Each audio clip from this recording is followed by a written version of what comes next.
Yeah, I'll react to that, sure. Hey guys, hope everyone's doing well. My name's Connor. If you're new, original link to the video top of the description from Armchair Historian. Great channel, preemptive like. Let's learn. How did the Roman Empire expand so efficiently? Great question. Well, once they got Carthage out of the way, I think it was a bit easier, a bit of a power vacuum after that. I don't know. Let's go, guys. 16 CE. In 116 CE, Emperor Trajan led Rome to its greatest territorial extent. His conquests stretched the empire from the Atlantic Ocean to the Caspian Sea, From Scotland to the Red Sea is crazy. British frontier to the heart of Mesopotamia. The Roman military was able to achieve unparalleled expansion, yet at the same time, they were able to control these vast territories with great efficiency for many centuries. So what was the key to their success? Question.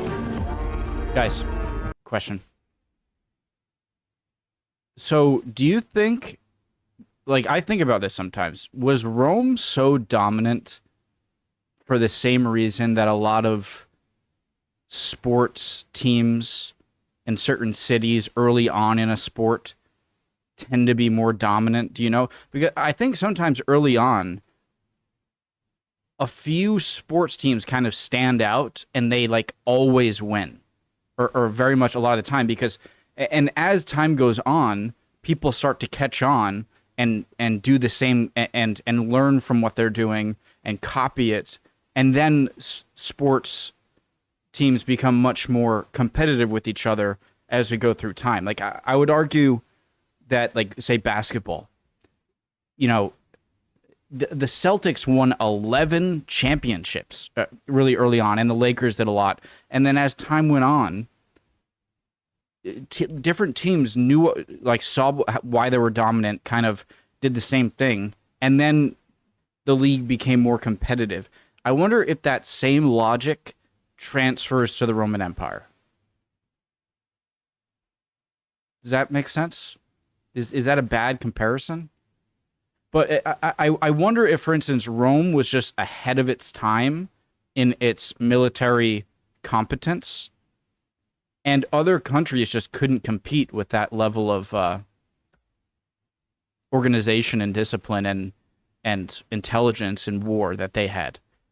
That's just something I sometimes think about. Let me know if I'm completely wrong or if there's something to that.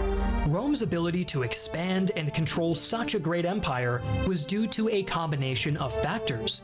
First among these was its powerful military. Then later on came a number of reforms under pivotal leaders such as King Servius Tullius, General Gaius Marius, and Emperor Augustus. The development of an efficient bureaucracy and taxation system, alongside Rome's use of roads, coinage, religion, and the strategic incorporation of customs from other cultures, especially those of the Greeks and Persians, would also play a key role. Since its founding in the 8th century BCE, Rome learned how to adapt quickly to new threats. War with neighboring Italic peoples led to a change in the strategy of conflict, as raids and skirmishes with rival warriors soon turned to territorial expansion and domination over the enemy. The influence of Greek military equipment and field tactics also changed the way the Romans fought in battle. By the late era of the Roman kingdom, reforms under King Servius Tullius compelled Roman citizens to serve in the military in order to protect their homeland. Wasn't Gaius Marius or something like that super revolutionary in Roman? Servians to serve in the military. King sorry. Servius Tullius compelled Roman citizens to serve in the military in order to protect their homeland. The Servian military enlisted soldiers based on social class, dividing their contribution through their own personal worth. With the rise of the Republic in the late 6th century BCE, Rome's military became more professionalized as the rigors of war shaped their expansion throughout Italy. The end of the 4th century, the Roman army had grown to the size of 4 legions, organized under the more flexible manipular system. This came as a response to the military challenges Rome faced during its expansion across the Italian peninsula, especially in wars against the Gauls and Samnites. However, as Rome's influence extended beyond Italia, the legions underwent further adaptations to confront its most formidable enemies.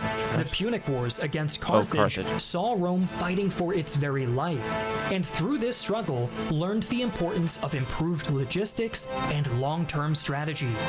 Following wars against Greek kingdoms like Epirus and Macedonia, Roman battlefield tactics evolved to be more flexible, while also adapting to the changing terrain as they began to establish a permanent foothold in the east. The Romans and Greeks fought each other. Why haven't I learned about that? And because it's always been a confusing thing for me, knowing that Rome. It seemed like Rome became reasonably power kind of after Alexander the Great's conquests.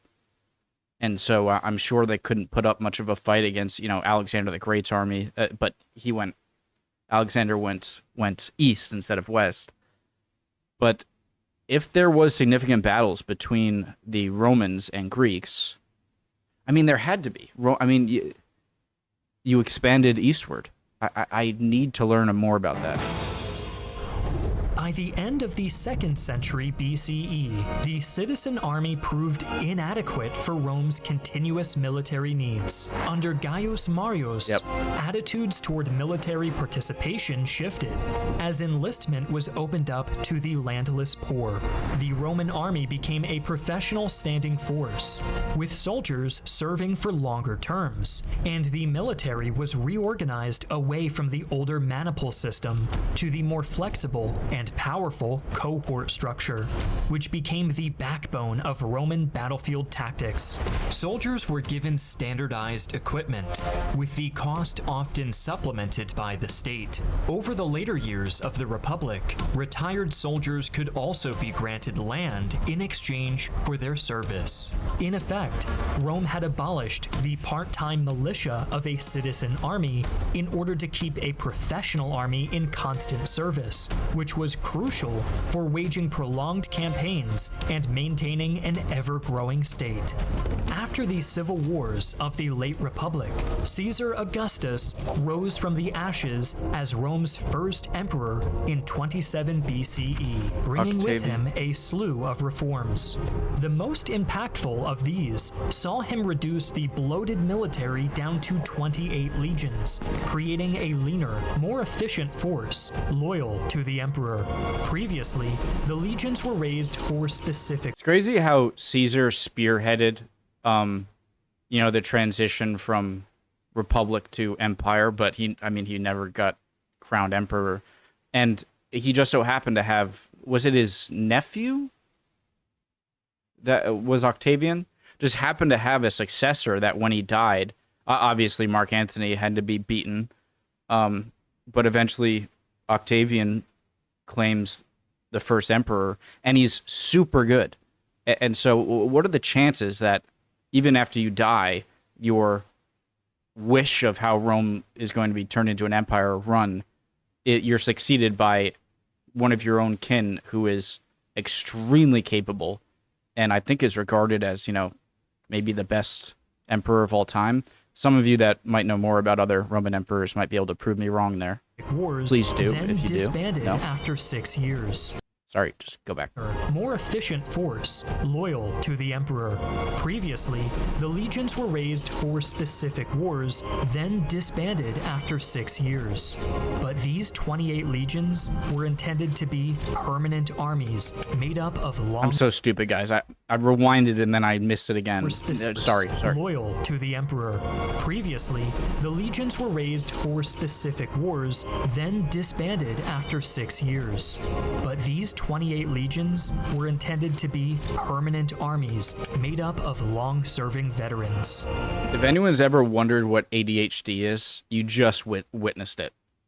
Where I'm like, oh, I missed that, and then I go back and I play it, and I literally miss it again, and I almost missed it a third time. That is ADD for you. It's like, oh, I missed that, and then my mind goes, oh, I missed that. It's a struggle. I'm sorry, guys. I know it can be a bit annoying. Permanent armies made up of long-serving veterans. Augustus knew that a soldier's loyalty was only as strong as his paycheck, thanks to his experiences in the Civil War period. To prevent any potential funding crisis, he founded the Iratia Militari, a military treasury funded by new taxes from his broader fiscal reforms.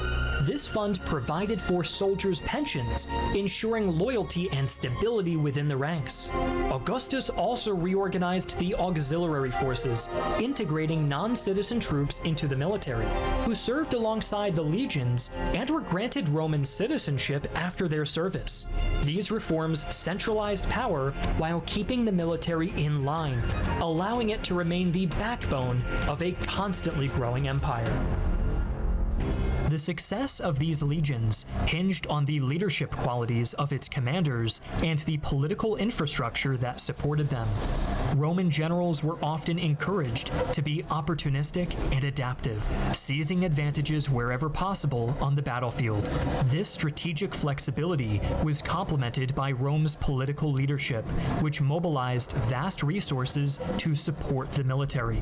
The Senate and other political bodies inspired citizens to make significant sacrifices, fostering a culture of loyalty and duty to the state. This combination of military and political acumen allowed Rome to sustain its expansion and consolidate its power. The effectiveness of Rome's military was not solely due to its size, but also its organization and strategic flexibility.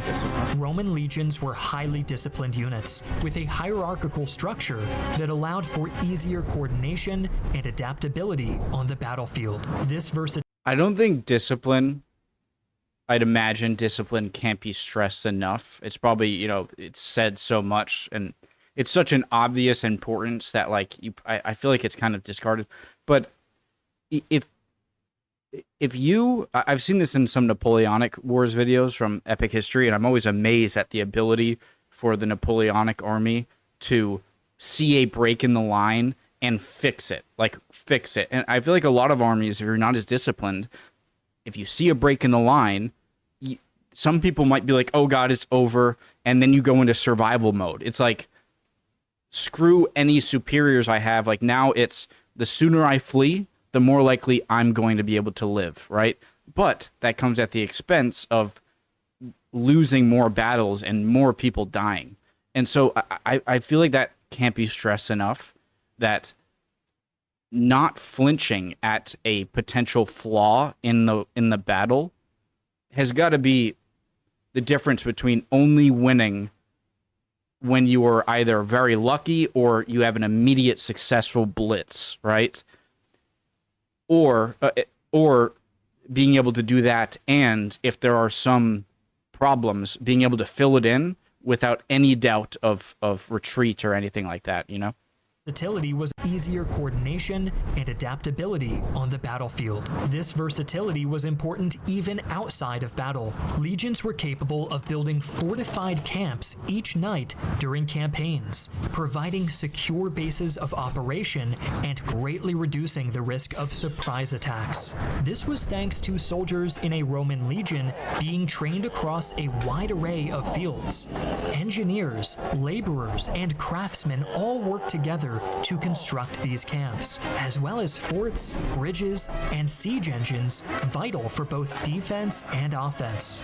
Artillerymen managed and operated sophisticated war machines like ballistae and onagers during long sieges, while service and support personnel ensured efficient logistics, from supplying the troops to maintaining the extensive road networks that facilitated rapid movement and communication across the empire.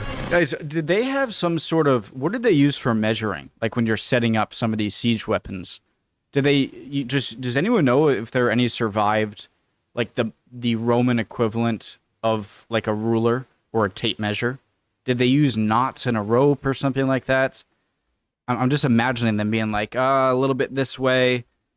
Perfect. All right, get that another piece over here. I wonder what kind of measurement and kind of protractors maybe that they had. Works that facilitated rapid movement and communication across the empire.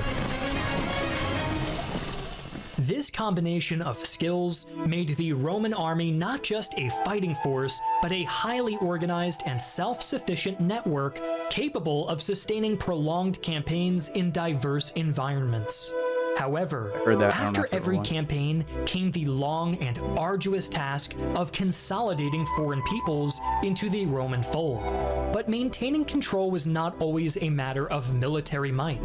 The Romans were firm believers in the concept of universal law, striving to create one legal system that applied to all citizens and subjects, which helped to solidify their vast empire under a common legal framework.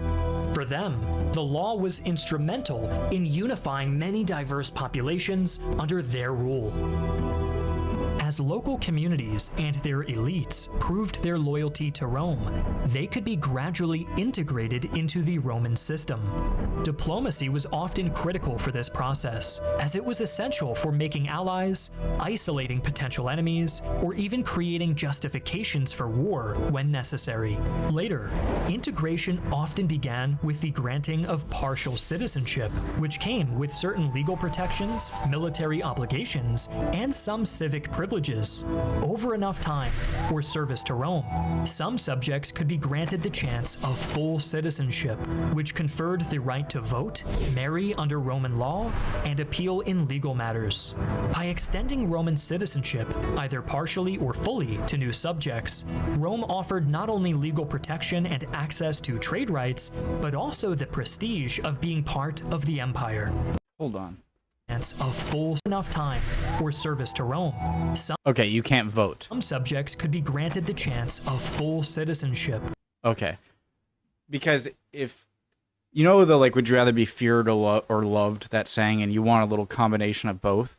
If you're going into a new area that you want to take under your control, I would think that you want to show that you are not afraid to use force, but offer them enough hope that it's probably better to just agree with them rather than, because if you're too brutal, then they have nothing to lose. They're going to grow resentment. And in the end, why not run away and then rise up and attack?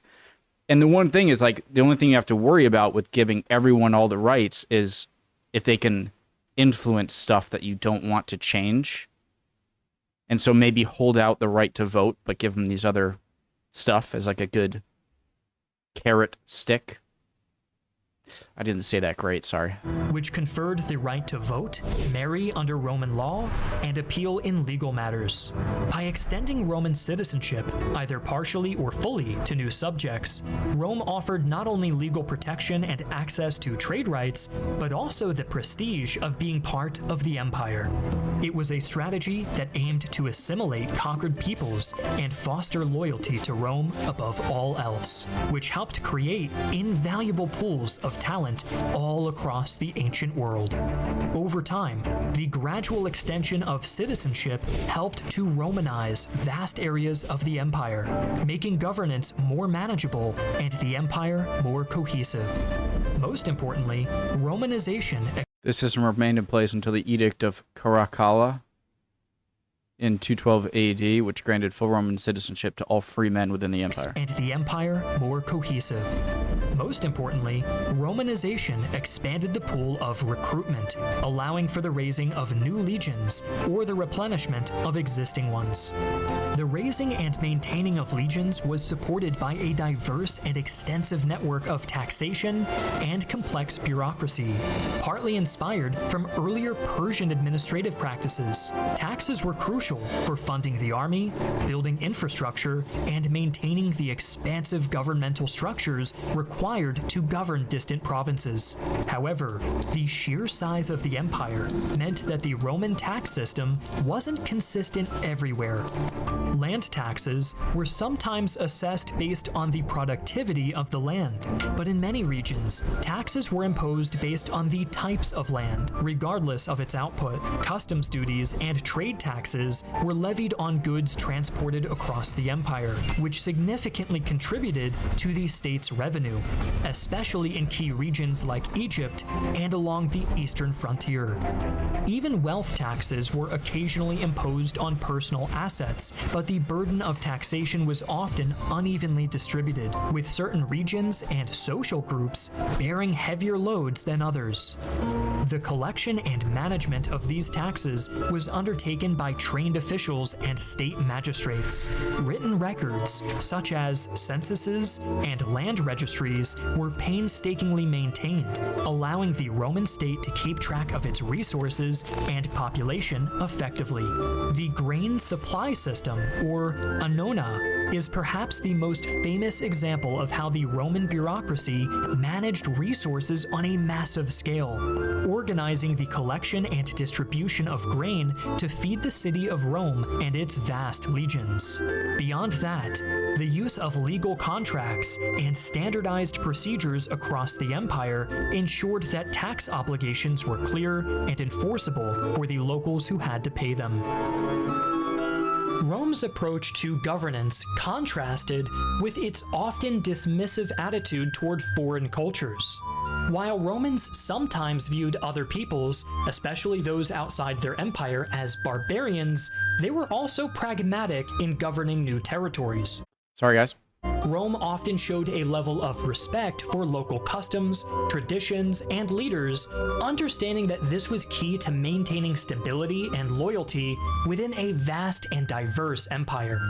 Even with its philosophy of universal rule, Rome still allowed varying degrees of local autonomy in its provinces, permitting local leaders to retain some power as long as they pledged allegiance to Rome and met its fiscal and military demands. Do you think that lax approach to other people within your conquered territory is good for short-term cohesion, but is not great for long-term?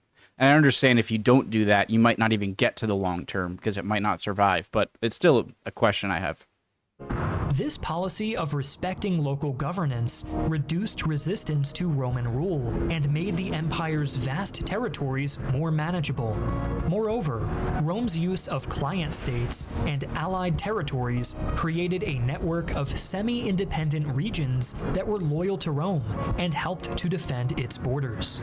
These foreign elements also came to be an integral part of the Roman army, as non-citizen auxiliary troops played critical roles in supporting the legions. In some cases, auxiliaries were prioritized by Roman commanders because of their specialized roles as shock troops, cavalrymen, and skirmishers, which the traditional Roman troops sometimes lacked. Over time, The lack of cavalry within, I guess earlier on Roman society is interesting. How is it just their distance from the more like Central Asian steppes and Arabia that are more known for horse riding? They just didn't have as much access to cavalry? The longs, which the traditional Roman troops sometimes lacked. Over time, the long service of foreign soldiers often led to their assimilation into Roman society, and with it, the incorporation of diverse cultures.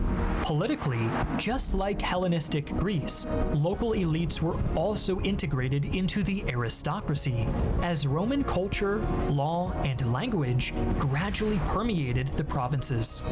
With each new land subjugated, Roman legions brought back a host of treasures and resources. This included enslaved people who were integral to the economy, precious metals like gold and silver, which were used to mint coins and fund further military campaigns, and agricultural produce, which fed both the populace and the army. The capture of mineral-rich regions, such as the silver mines in Spain and gold mines in Dacia, significantly boosted Rome's treasury. Additionally, the incorporation of new lands into the empire opened up new markets and trade routes. Roman merchants engaged in trade across the Mediterranean and beyond, importing luxury goods like spices, silk, and ivory from as far as India and China. The wealth generated from these conquests and trade not only funded Rome's continuous expansion, but also financed the construction of monumental public works, such as temples, aqueducts, and roads, which helped Roman emperors to maintain public support long after successful conquests. Ports and harbors, especially those along the Mediterranean, acted as docks for the Roman fleet, as well as hubs for trade and military logistics. They promoted urbanization by linking remote frontiers with the capital and other urban areas, integrating them into the economic fabric of the empire. These developments helped maintain the flow of wealth and resources necessary to sustain the empire's military and administrative functions. Urbanization and the establishment of colonies were crucial to Rome's strategy for securing and Romanizing newly conquered territories, especially in regions with military or economic significance. These colonies served as garrisons to pacify potential revolts, centers of Roman culture, and hubs of economic activity. Veterans of the legions were often settled in these colonies as a reward for their service, creating a loyal and Romanized population. This not only facilitated the spread of Roman customs, Like creating a bunch of local loyal reserve forces. Is that a fair way to describe it? This not only facilitated really? the spread of Roman customs, language, and law, but also helped integrate local populations into the Roman state, strengthening control over the provinces. Cultural integration also played a significant role in Roman expansion, much like it did with their Persian and Hellenistic predecessors. Roman soldiers brought with them customs, language, and religion, embedding these through architecture like amphitheaters and public baths, which became cultural focal points in life within the conquered territories. By the way, I have a really big question for the end of this. Religion was also a major part of Roman cultural cohesion. The empire often adopted and Romanized foreign deities, allowing conquered peoples to maintain their religious practices while aligning them with Roman beliefs, with the most important of these being the deification of emperors that began with Augustus after his death. It was a religious syncretism that helped placate and integrate diverse populations, contributing to the cultural and political stability necessary for sustaining Rome's vast empire. While Trajan's reign marked the height of Roman power, the empire itself would continue to live on for 3.5 centuries in Europe, and nearly 1,000 years longer in the East. This was because Rome still continued its vast empire through military strength, administrative efficiency, economic integration, and cultural assimilation. It was a proven formula that allowed the empire to weather through catastrophe after catastrophe and leave lasting legacies far beyond the borders of the Roman Empire, influencing modern-day law, infrastructure, and culture in many regions throughout the world. Okay. This video I'm gonna watch through the advertisement at the end there. But okay, now I have two big things. All right. When he says the Romans continued for 1,000 years, right, through the Eastern Romans, this is something that I've probably argued with people more than any other subject in history, as I've been on this kind of YouTube journey of learning here, is that I think Rome failed when they broke up. I'm not saying that Rome died, okay, that the Roman Empire died when the West and East split. Okay, I'm not saying that, all right? I know that the Roman Empire continued through the East, through the Byzantines. However, the Roman Empire as a controlling force around the Italian peninsula, around the Mediterranean, ended at the split of the East and West, okay? I really do think that way, and please argue against me if you think otherwise. The other main thing I want to say that I would appreciate any insight on is...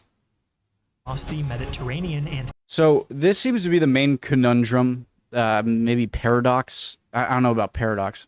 Conundrum, I think. The main issue with building an empire this large, especially, I love talking about how much instant communication changes the way that you can run large areas politically and run large campaigns militarily. But the conundrum I see is as you get larger and larger, is the smart thing to do right away is to not suppress the people you are taking over the lands of, because then you'll just be in a constant fight of revolts and revolts and revolts, right? However, when you... And I honestly, I think Rome might have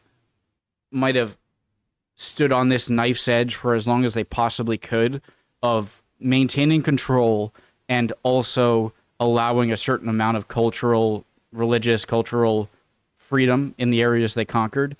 In the short term, that's great, and maybe you couldn't have a long term if you don't do that. But I wonder if for the long term, if that becomes a problem, because, and I think they did a great job in like deifying the emperors, for example. If you make everyone within your borders think that they're this godlike figure, then they're going to want to adhere to more of what Augustus and the people they deified would have wanted, and then you might want that wherever you live in the territory. And so it's stuff like that makes me think they might have straddled that line as well as they possibly could have. But my main question is, do you sacrifice long-term stability for short-term stability? Do you know what I mean there? Like in the short-term stability of allowing a certain amount of freedom so that everyone doesn't revolt and you can control those territories, but long-term instability because everyone isn't as connected to the initial idea and ideals of the Roman Empire at its start, and then it's only a matter of time before fractures show up. Does that make sense? And when it comes to the East and the West, the reason why, like, the Roman Empire fell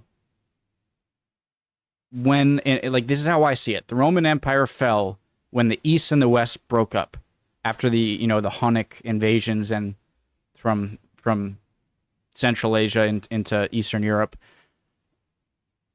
So that's when I think you fell. Like that, boom, kaput. You are no longer now, because the reason is, although I know this was still Roman, okay, they were Roman in every sense of the word up until the collapse of the Byzantine Empire, okay? I know they didn't refer to themselves as the Byzantines. That was a name given later. But you are the Eastern Roman Empire, a lot of the history of the Byzantines, the East Roman Empire, is you are now just one power among many others, whether that's the growing Franks and, a lot of the powers of Western Europe, and having a serious rival with future the caliphates that arose, and was it the Sassanids or something, and powers over here. And so, although I recognize the Roman Empire lived through the Eastern Roman Empire, the Roman Empire fell.